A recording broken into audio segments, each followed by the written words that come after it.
Good evening, and thank you for being here. I'm here tonight to tell Jacksonville that I am heartbroken, sickened, and appalled by the recent acts of violence experienced in our community. Since last Friday, there have been 6 murders. On Saturday, a triple homicide took the lives of 2 adults and a 3-year-old toddler. Overnight, a 6-year-old was murdered, while a 12-year-old and an adult were left with gunshot wounds.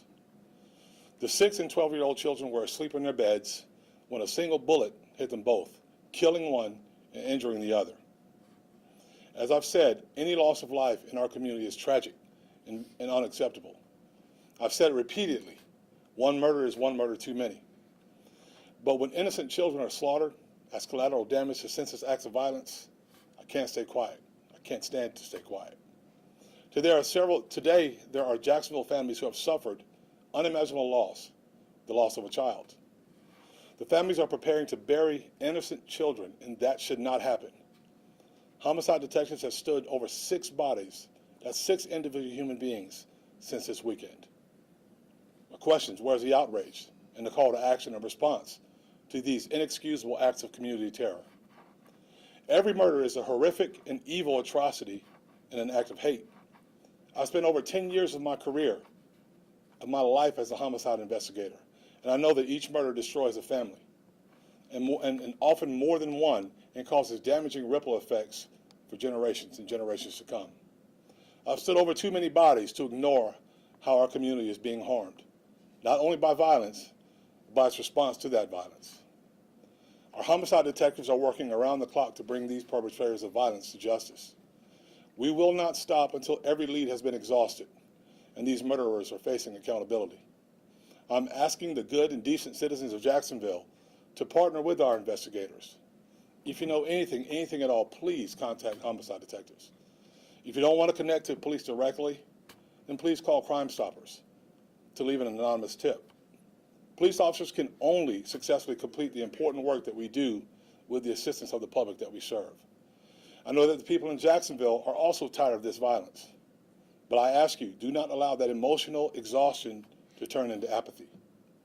I'm appalled, but I'm not without hope.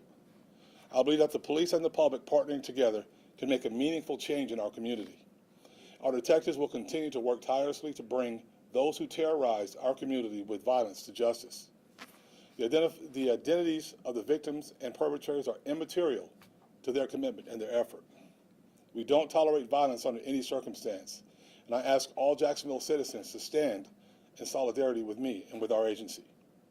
I want to speak directly to the murderers who committed these wicked acts of violence. I vow to you that this agency will not rest until you are held accountable for your crimes. You took the lives of innocent children, and we will use all of our investigative talent and technological resources to get you off of our streets and facing the maximum penalties afforded under law. Our community will not protect you, and our community rejects the subculture that glorifies the violence that you promote. Your acts are acts of hate-filled violence, and hate does not define Jacksonville. We will not be silent. We will not be passive. We will not rest until justice is served. At this time, I'll take any questions that I can that you may have, but please understand that these are still active investigations, and there's not much that I can share as far as details are concerned. Sheriff T.K. Yes, sir. As of this morning, I believe the number of murders in Jacksonville has risen to 90 if you count this morning. Yep.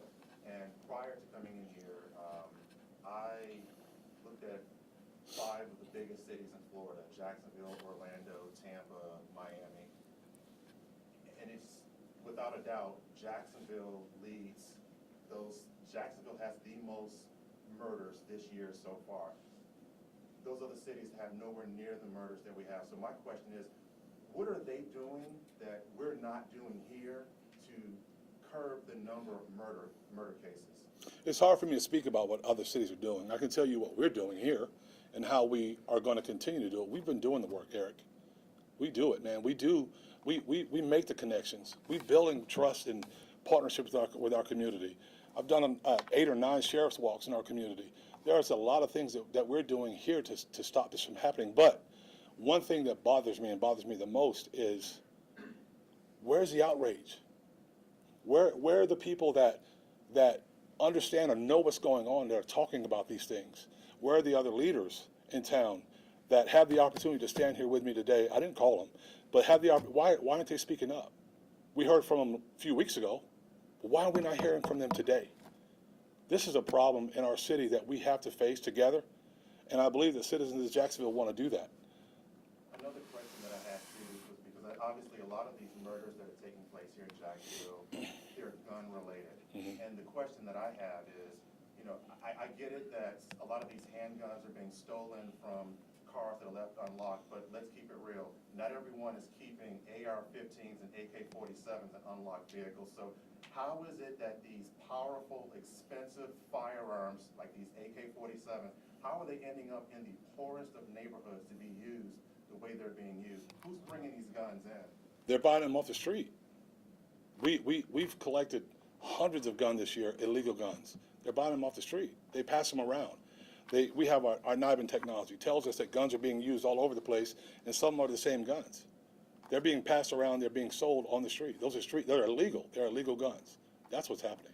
Sheriff, is there any common thread to any of the ones this week, since they, other than the obvious one on Saturday, which appears to be a dispute?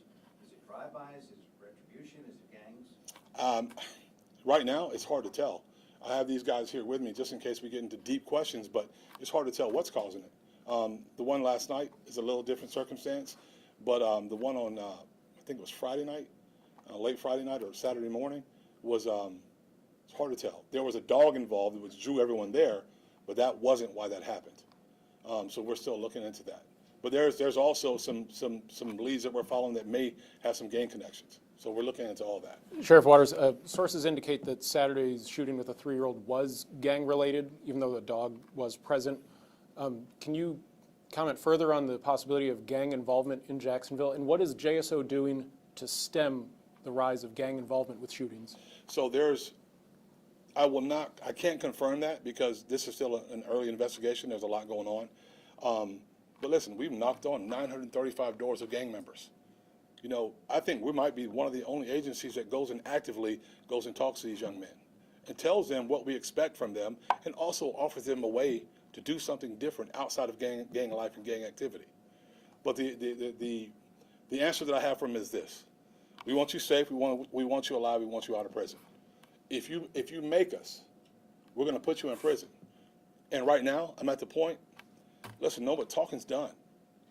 You start killing kids in our community, then we're going to do something about it.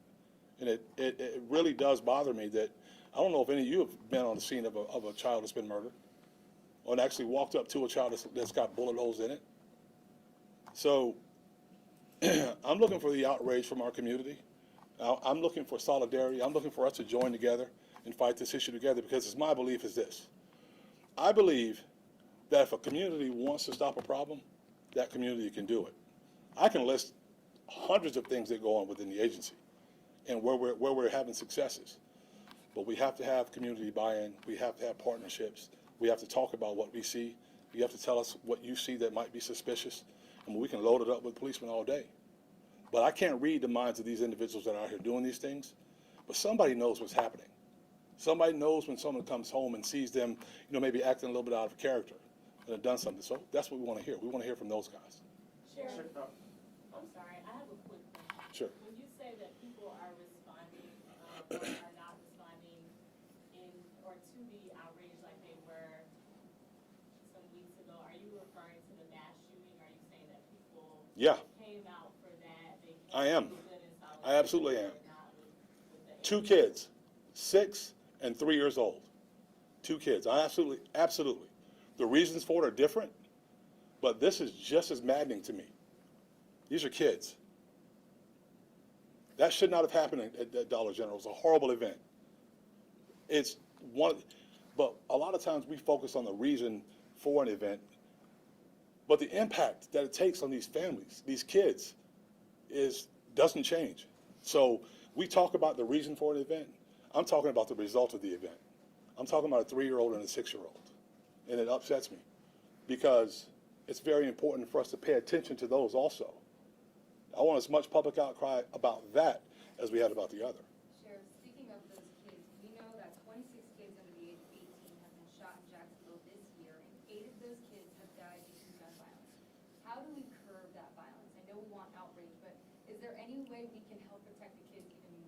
So when I say outrage, I want people to be angry about it enough that we talk about it, and then we sit down together and we come together with solutions. Like I said, and I've said this a bunch of times, we have to have community and police together, working together. Listen, we're members of this community.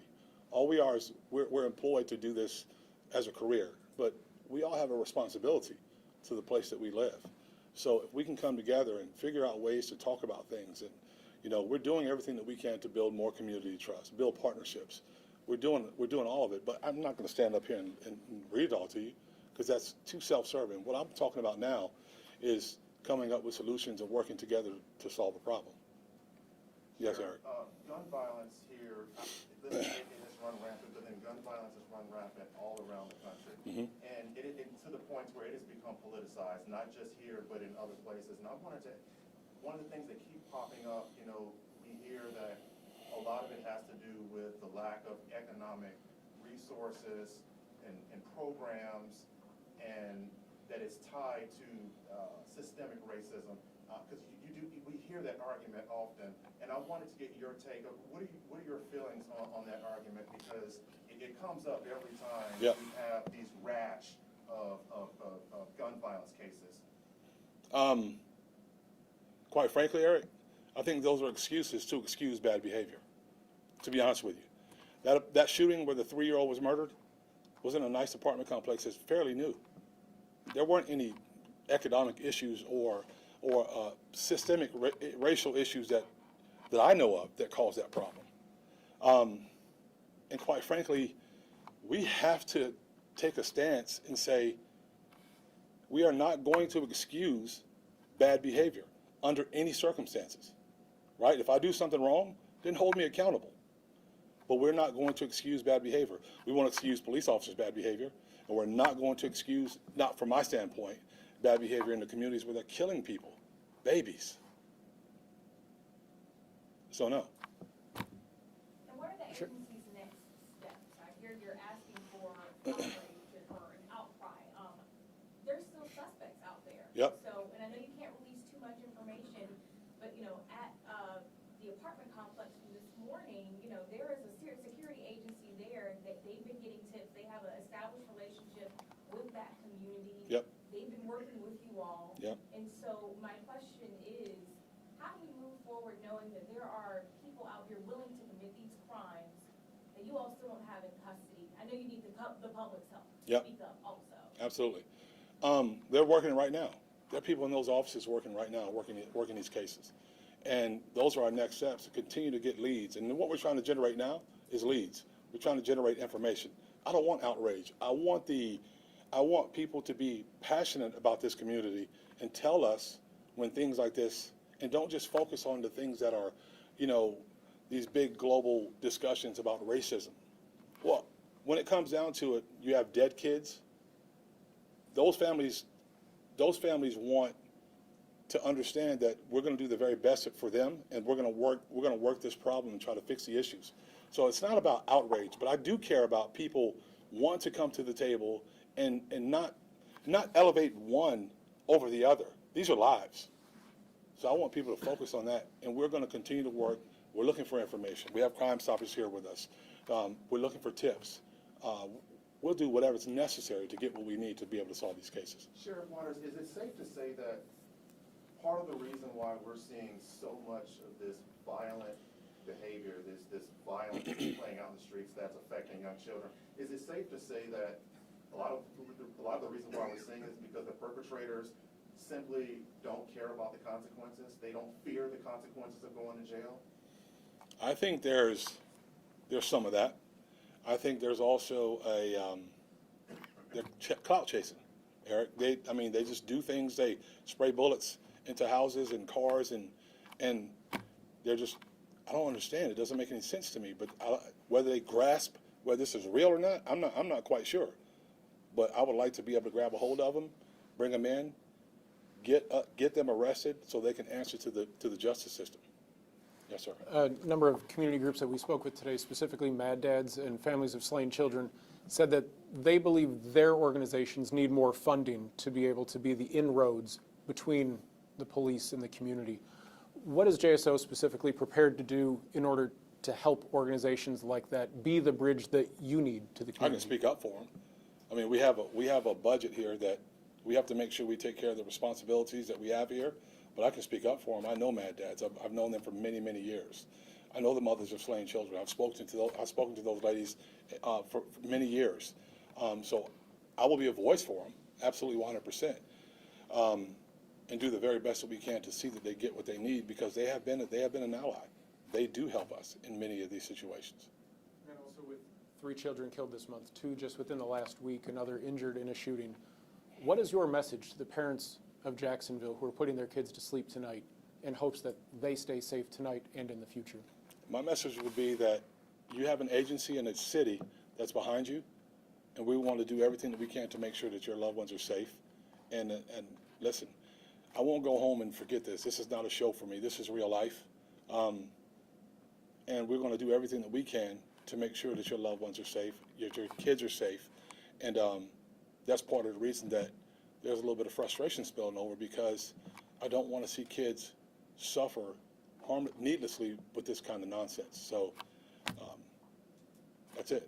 Does JSO have enough manpower currently to handle this onslaught of cases that keep coming in? Because I know you only got, I don't know how many detectives you have, but it seems like every day, you know, they're working a new case and another case, and sometimes multiple cases. And I'm just wondering, you know, are they at the point where they're almost burnt out, trying to handle all this all at the same time? No, Eric, so let me say this, and it sounds weird, but we're down a little bit this year from where we were in previous years. That doesn't make it okay or good. Our city is giving us 40 new police officers, and we will deploy those police officers in the proper manner. We just restructured our zones, you know that, to change them to districts, to how we utilize our manpower, which is very important. So we're getting these guys the teams and the rest that they need. Of course, you know, you don't go home at the end of an 8-hour shift when you're working a homicide. So sometimes you have to work a little bit longer to get rest when they can. But I can tell you that there are a group of dedicated professionals in this agency, whether it be detectives or police officers on the street, and they're going to do everything that they need to do to make sure that we get the answers that we can get.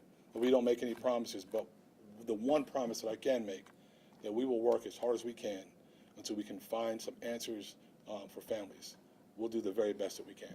In the shooting overnight, does it appear as though this was domestic related? You mentioned that the children were asleep in their bed when they were shot. Don't want to give details. That investigation is still ongoing. So I want to be careful.